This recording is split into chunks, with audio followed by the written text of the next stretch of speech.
Yo, what's good, y'all? It's your boy Justin, or whatever you know me as here. Y'all already know why we're here. It's the reason you clicked or tapped on this video. It is currently now raining, so if the audio sounds a little bit weird, it literally just started raining right now. I can hear it. The audio sounds a little bit weird. That's why I had to muffle out the rain. Anyways, yeah, UFC 317. You already know full card predictions, as you can see by the watch time.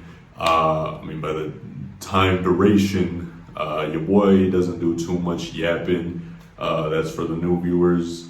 You know, for the old viewers, you already know how we do this. The predictions are quick for most of the fights that we don't give a frig about. Let's get right to the predictions. All right, for the first one, we got Jackson McVeigh.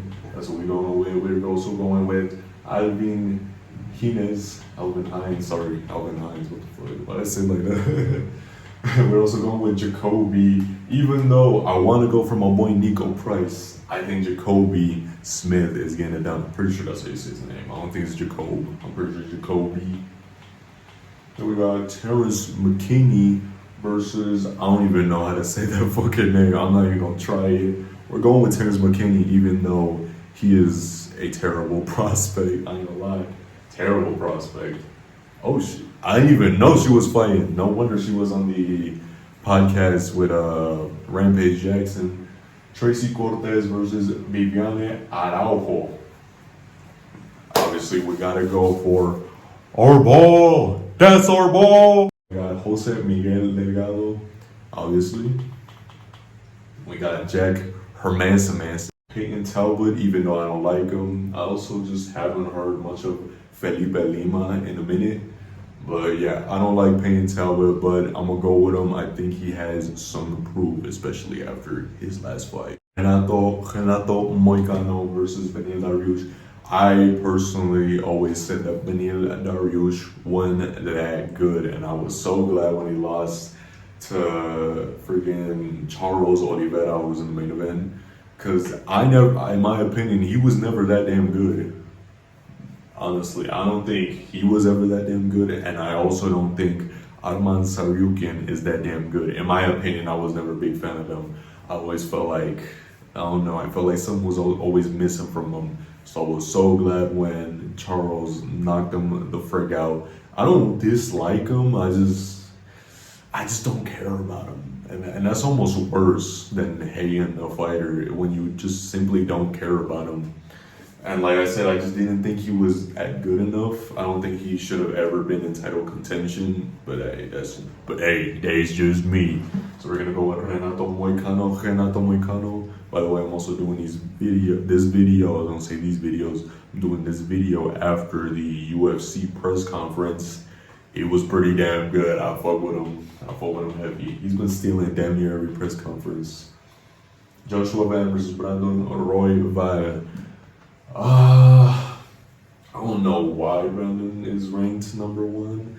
Then again, I mean, he's the only one that's given the champ, who we gonna talk about in a sec, a good fight. A lot of people thought that it should have been a draw, or that it should have gone his way. It was a really, really close fight. Honestly, I felt like, he should have gotten his rematch by now, but hey, day's just me. Against Joshua Van from Myanmar. Now, when it comes to Joshua Van, if you're new to the channel, you wouldn't know this, but if you've been here for the UFC predictions, you would know that this is a reoccurring motherfucker on these prediction videos. For some reason, he's just always booked on these shits. So this is the first time that I'm going against him. I will be picking Brandon Royval. I think that it might be a little too early for our boy Joshua Van. Honestly. By the way, the first time I saw Joshua Van, I'm like, yeah, he has that look. He's kind of like a bit of like a Randy Orton. I'm like, he's got that look. Like, you could just tell he has the potential not only to be really good, but to be, I don't want to say a star, because MMA is like a little different right now, but to be a big name in this. Yeah, we will be going for Brandon Royval. I think that if this fight were a year later, I do think that Joshua Van will be ready. However, right now, I don't think he's ready for this fight, a fight of this magnitude. Then we got Alejandro Pantoja versus Kai Kara France once again. Kai Kara France, every time I look at his face, I don't want to look at it. He looks like a deaf dude. You know what I mean? He looks like a deaf dude that you see. He looks either deaf or retarded. But I'm not talking like mentally ill. I'm talking like retarded, like something that you call your friends as in like dumb. Because you know, mentally ill and retarded, you don't call a mentally ill person retarded. That's what you call your friends. You call your friends retarded. But anyways, I do got Alejandro Pantoja. I think that there is no way that Kai Kara France gets this done. I think that 9 out of 10 times Alejandro Pantoja beats Kai Kara France. I think that unless he slips on a banana peel, you know, he will win this fight. Honestly, Kai Kara France, his record is so bad. I believe it's like 25 or 26 and 11.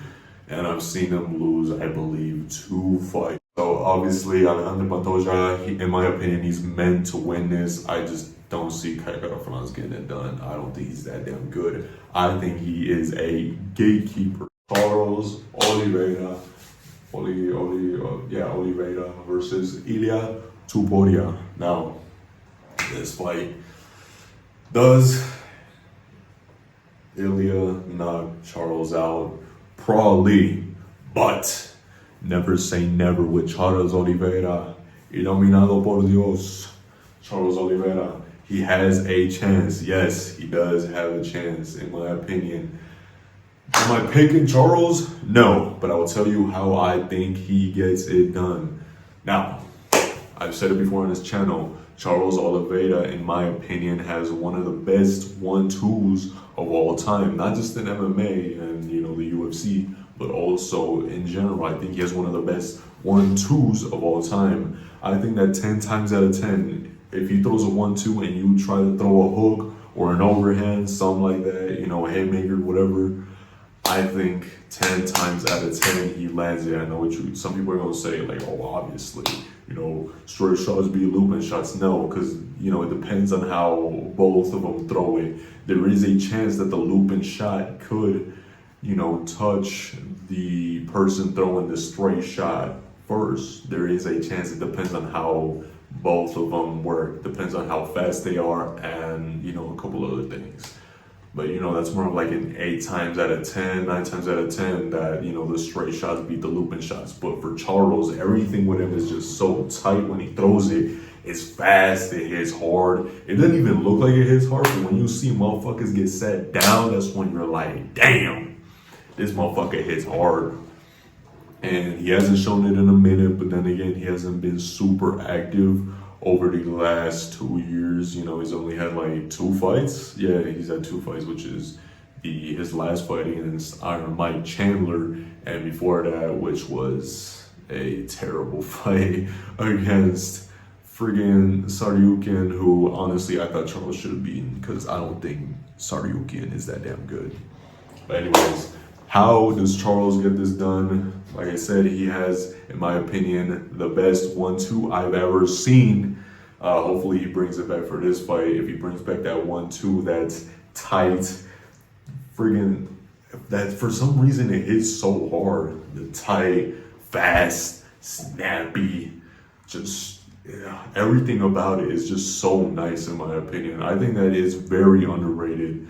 A very underrated tool of his, that 1-2, and I think that the way he gets it done is he hits him, yes, Tuporia with the 1-2, and then he goes for submission. It doesn't matter what submission. I think that he just has to lock it in real hard. Now, 9 times out of 10, in my opinion, he wins this fight, but if Charles were to win this fight, I think it is that way. Similar to kind of like when he fought Justin, you know, he was getting his ass beat, but then, you know, por Dios, he manages to hurt him with the 1-2, sits him, drops him hard, which by the way, we've only seen one time. It was at 155 against Jai Herbert, but we've never seen him like wobble, like on the brink of getting knocked out type shit. We have seen him though, which is why I will be going for Ilia Tuporia. But if Charles were to win this fight, I think that's how he gets it done. Because I think a lot of y'all are probably just like, just how does he get it done? I think that's how Charles gets this fight done. Now, it will be very, very hard for Charles to get it done. Like I said, he's probably going to get his ass beat in the process. But just because he gets his ass beat doesn't mean he gets knocked out with the first, right hand that Ilia throws. I will say, if he tries to clinch Ilia's been waiting for, he's been training for that. We've been seeing it in his, in his footage. I hope that Charles does not clinch Ilia Tuporia. If he clinches Ilia Tuporia, it's not going to be good for him, man. Let me know what y'all think in the comments down below. Remember to like, comment, share, subscribe. And I'll catch y'all in the next video. Bye-bye. See y'all later. Peace.